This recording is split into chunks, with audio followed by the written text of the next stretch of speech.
നമസ്കാരം. മുഖ്യമന്ത്രി V D സതീശന്റെ സോഷ്യൽ മീഡിയ കോർഡിനേറ്ററെ അടക്കം തൂഫാനിൽ പൊക്കി. MDMA കേസുമായി ബന്ധപ്പെട്ട് ഇവർ പിടിയിലാകുമ്പോഴും നമ്മുടെ മാധ്യമ പ്രവർത്തകർക്ക് മുഖ്യമന്ത്രിയോട് ഒരു ചോദ്യമില്ല. മുഖ്യമന്ത്രിയും MDMA കേസിലെ പ്രതികളുമായി എന്താണ് ചങ്ങാത്തം എന്നുപോലും നമ്മുടെ മാധ്യമ പ്രവർത്തകർ ഒരു ചെറിയ ചോദ്യം പോലും ചോദിക്കുന്നില്ല. മറിച്ച് മുഖ്യമന്ത്രിയുടെ സ്ഥാനത്ത് വി ഡി സതീശന്റെ സ്ഥാനത്ത് പിണറായി വിജയൻ ആയിരുന്നുവെങ്കിൽ എന്താകുമായിരുന്നു കഥ? ചോദ്യം ചോദിക്കാൻ ഒന്നല്ല 1000 പേർ ഉണ്ടാകുമായിരുന്നു. എന്നാൽ ഇവിടെ എത്ര വലിയ പ്രിവിലേജ് ആണ് കേരളത്തിന്റെ മുഖ്യമന്ത്രിക്ക് ലഭിക്കുന്നത്. എന്നാൽ മുഖ്യമന്ത്രിയാകട്ടെ പിടിയിലായ MDMA കേസ് പ്രതികളെ തള്ളിയോ അല്ലെങ്കിൽ വിമർശിച്ചോ ഒന്ന് രംഗത്ത് വന്ന് കാണുന്നുമില്ല. സമൂഹ മാധ്യമങ്ങളിൽ പൊതുവെ ഉയർന്നു കേൾക്കുന്ന ചോദ്യം കേരളത്തിന്റെ മുഖ്യമന്ത്രിക്കും ഈ MDMA കേസ് പ്രതികൾക്കും തമ്മിൽ എന്താണ് ബന്ധമെന്നാണ്. പ്രതിപക്ഷ നേതാവായിരുന്ന സമയത്ത് ഇവരുടെ പലരുടെയും വീട്ടിലൊക്കെ ഈ വി ഡി സതീശൻ സന്ദർശിക്കുന്ന ദൃശ്യങ്ങളും വീഡിയോകളും ഒക്കെ ഇതിനോടകം തന്നെ വ്യാപകമായി പ്രചരിക്കുകയാണ്. പൊതുവെ കേരളത്തിന്റെ മുഖ്യമന്ത്രിക്ക് ഈ വിഷയത്തിൽ എന്താണ് നിലപാട് എന്നറിയാനുള്ള അവകാശം അത് ഈ നാട്ടിലെ ജനങ്ങൾക്കുണ്ട് താനും. എന്നാൽ മുഖ്യമന്ത്രി ഒരു രീതിയിലും പ്രതികരിക്കുന്നില്ല. മാധ്യമങ്ങളാകട്ടെ ഈ വിഷയത്തിൽ യാതൊരു രീതിയിലുള്ള പ്രതികരണങ്ങൾ ചോദിക്കുകയോ ഇതുമായി ബന്ധപ്പെട്ട് ഒരു അന്തിച്ചർച്ച നടത്തുകയോ ഒന്നും ചെയ്യുന്നില്ല. എത്ര വലിയ ഇരട്ടത്താപ്പാണ് നമ്മുടെ മാധ്യമങ്ങൾ കാണിച്ചു കൂട്ടുന്നത്, അല്ലെ? ഇത് എത്രത്തോളം വലിയ ഗൗരവതരമായിട്ടുള്ള വിഷയമാണെന്നും എത്ര വലിയ ഒരു വാർത്തയാണ് നമ്മുടെ മാധ്യമങ്ങൾ മുക്കിയിട്ടുള്ളതെന്നും ഒക്കെ ഒന്ന് മനസ്സിലാകണമെങ്കിൽ അന്ന് റിപ്പോർട്ട് ചെയ്യപ്പെട്ട, അതായത് 2 ദിവസം മുമ്പ് റിപ്പോർട്ട് ചെയ്യപ്പെട്ട ഒരു വാർത്ത നമ്മളൊന്ന് കാണണം. ഇത് ഇങ്ങനെയാണ് വാർത്ത. ലഹരി കേസിൽ മുഖ്യമന്ത്രിയുടെ സോഷ്യൽ മീഡിയ കോർഡിനേറ്റർ പിടിയിൽ. യൂത്ത് കോൺഗ്രസിന്റെ ബൂത്ത് ഭാരവാഹി കൂടിയായ മുഹമ്മദ് ഹുസൈനാണ് പിടിയിലായത്.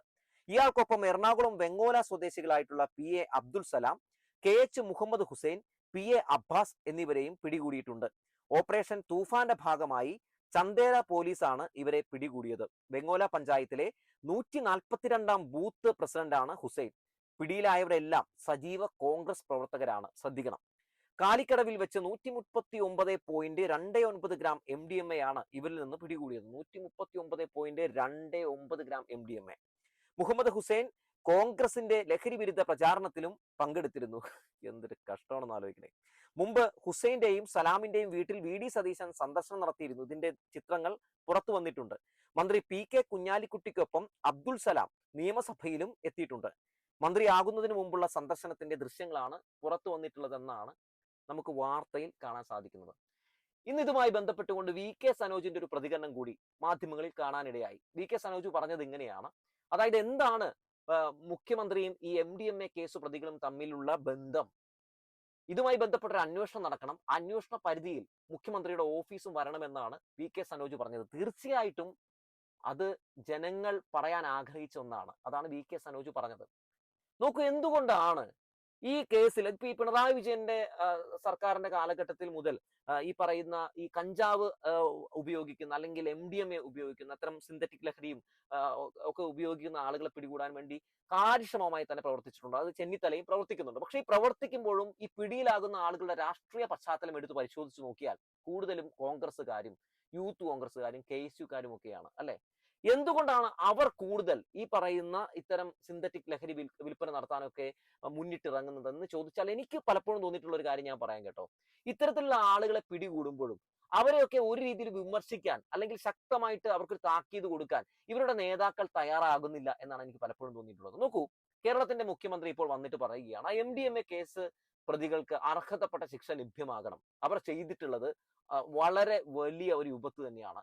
തൂഫാൻ എന്ന് പറയുന്ന ഒരു സംഭവം കൊണ്ടുവരുന്നു. തൂഫാനിലൂടെ ഇവിടുത്തെ ലഹരി മാഫിയകളെ മുഴുവൻ തൂത്തെറിയാൻ വേണ്ടി ഒരു സർക്കാർ ശ്രമം നടത്തുന്നു. അപ്പോൾ അതിന്റെ മറവിൽ ചില ആളുകൾ ഇത്തരത്തിലുള്ള വിൽപ്പനകൾ നടത്തുന്നു. ഇത് വലിയ രീതിയിൽ തന്നെ ആ ഒരു തൂഫാന് വലിയ രീതിയിൽ തന്നെ ഒരു മോശം ഉണ്ടാക്കുകയാണ് ചെയ്യുകയുള്ളൂ. മാത്രമല്ല ഇത് തൂഫാനെ തകർക്കുന്നതിന്റെ ഒരു വലിയ കാരണമായിട്ട് മാറും. സ്വന്തം പ്രവർത്തകരും നേതാക്കളും ഇങ്ങനെ പ്രവർത്തിക്കുന്നത് എന്നൊക്കെ പറഞ്ഞ് അദ്ദേഹത്തിന്റെ രംഗത്തേക്ക് വരാം. പക്ഷെ അദ്ദേഹം അത് ഇവിടെ ചെയ്യുന്നില്ല എന്നുള്ളതാണ്.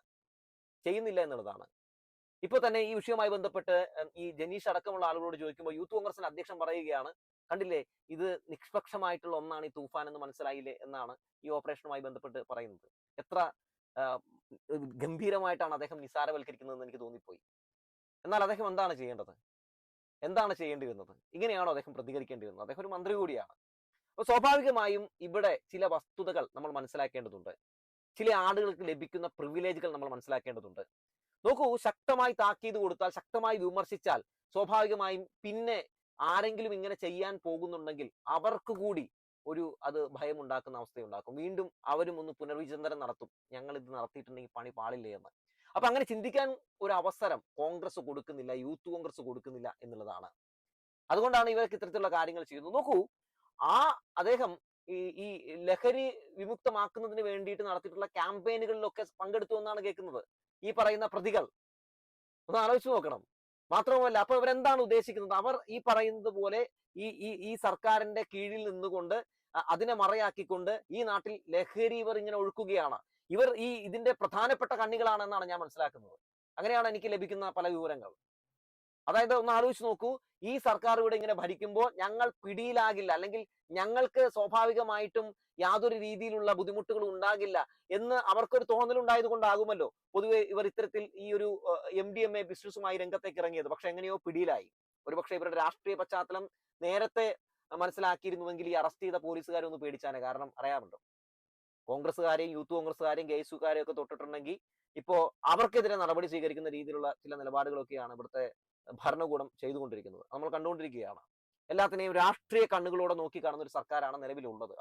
അതൊന്നും പറയാൻ പറ്റില്ല. എന്തോ അവരറിയാതെ ഒരു പക്ഷെ പിടികൂടിയതാകാം. പക്ഷെ എന്തോ ആകട്ടെ, ഒരു തലമുറയെ മുഴുവൻ വഴിതെറ്റിക്കുന്ന കൊടും വിഷങ്ങളെയാണ് എന്തായാലും പിടികൂടിയിട്ടുള്ളത് എന്ന കാര്യത്തിൽ ഒരു തർക്കവുമില്ല. തൂഫാനെ ഞാൻ എല്ലാ രീതിയിലും പിന്തുണയ്ക്കുന്ന ഒരാളാണ് കേട്ടോ. തൂഫാൻ നല്ലൊരു പദ്ധതിയാണ്.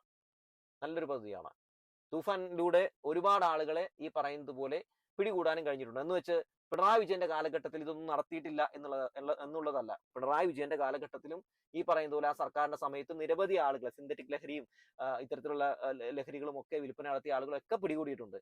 പക്ഷെ ഇതൊക്കെ ചെന്നിത്തലയുടെ കാലഘട്ടത്തിൽ മാത്രമേ നടക്കുന്നുള്ളൂ എന്നൊക്കെ പറഞ്ഞ് പരത്തുന്നത് വെറും ഒരു PR വർക്കായിട്ട് തന്നെയാണ് ഞാൻ കണ്ടിട്ടുള്ളത്. പക്ഷേ ഈ വിഷയത്തിൽ വളരെ വ്യക്തമായ നിലപാട് പറയാൻ, വളരെ വ്യക്തമായിട്ടുള്ള പ്രതികരണം രേഖപ്പെടുത്താൻ സർക്കാർ തയ്യാറാകേണ്ടതുണ്ട് എന്നുള്ള കാര്യം പറയാതിരിക്കാൻ കഴിയില്ല. കാരണം അത് ജനങ്ങൾക്ക് അറിയാനുള്ള അവകാശമുണ്ട് എന്നുള്ളതാണ്. കേരളത്തിന്റെ മുഖ്യമന്ത്രിക്കെതിരെ ഇത്തരത്തിലുള്ള വിമർശനങ്ങൾ ഉയർന്നു കേൾക്കുമ്പോൾ, കേരളത്തിന്റെ മുഖ്യമന്ത്രിയെ ഈ MDMA കേസ് പ്രതികൾക്കൊപ്പം കാണുമ്പോൾ സ്വാഭാവികമായും എന്താണ് ഇങ്ങനെ സംഭവിച്ചത്, എങ്ങനെ ഇത് സംഭവിച്ചു, ഈ പറയുന്നത് പോലെ എന്താണ് ബന്ധം മുഖ്യമന്ത്രിയുമായി എന്ന ചോദ്യങ്ങൾ പൊതുവെ ജനങ്ങളുടെ മനസ്സിൽ ഉയർന്നു വരും. അതാണ് അവർ സമൂഹ മാധ്യമങ്ങളിൽ കുറിക്കുന്നത്. ഇനി മാധ്യമങ്ങളോടാണ്. ഇത്തരം വിഷയങ്ങൾ സംഭവിക്കുമ്പോൾ അത് ഏത് വലിയ രാജാവായാലും ആ രാജാവിനെ വിമർശിക്കാനുള്ള ഒരു നട്ടല്ലെങ്കിലും നമ്മുടെ മാധ്യമങ്ങൾക്ക് വേണം എന്നുള്ളതാണ്. കുത്തിത്തിരിപ്പ് വാർത്തയുണ്ടാക്കാനായിട്ട് ശ്രമിക്കുന്ന മാധ്യമങ്ങൾ ഇത്തരത്തിൽ ജെന്യൂൻ ആയിട്ടുള്ള വാർത്തകളും ചർച്ച നടത്തണം. ഇത്തരം ജെന്യൂൻ ആയിട്ടുള്ള വാർത്തകളുമായി ബന്ധപ്പെട്ട് ചോദ്യങ്ങൾ ചോദിക്കാനുള്ള ഒരു ആർജവം കൂടി കാട്ടേണ്ടതുണ്ട്. ജേർണലിസം എന്ന് പറഞ്ഞിട്ടുണ്ടെങ്കിൽ ഒരു ജീർണലിസം ആക്കി നിങ്ങളൊന്നും മാറ്റരുത് എന്ന് പറഞ്ഞു വെക്കുകയാണ്.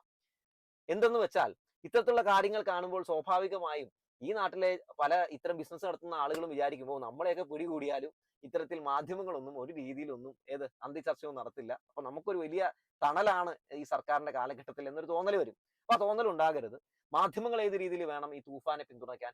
ഇത്തരം കേസുമായി ബന്ധപ്പെട്ട് പിടിക്കുന്ന പ്രതികളെ അവരെ തുറന്നു കാട്ടാനും, അവരുടെ ബിസിനസ്സുമായി ബന്ധപ്പെട്ട് ആർക്കൊക്കെ ബന്ധമുണ്ടെന്ന് തുറന്നു കാട്ടാനും, ഇത്തരം ആളുകൾ കാണിച്ചു കൂട്ടുന്ന നെറികേടുകൾ, തെമ്മാടിത്തരങ്ങൾ, തെണ്ടിത്തരങ്ങൾ തുറന്നു കാട്ടാനും ഒക്കെ നമുക്ക് കഴിയണം. അതൊക്കെ കഴിയുമ്പോഴാണ് നമ്മൾ മാധ്യമ പ്രവർത്തകരായി മാറുക. അല്ലാത്ത പക്ഷം അടിമകൾ എന്ന് മാത്രമേ ആ വിഭാഗത്തെ വിളിക്കാൻ പറ്റുകയുള്ളൂ എന്ന് പറഞ്ഞു വെച്ചുകൊണ്ട് നിർത്തട്ടെ.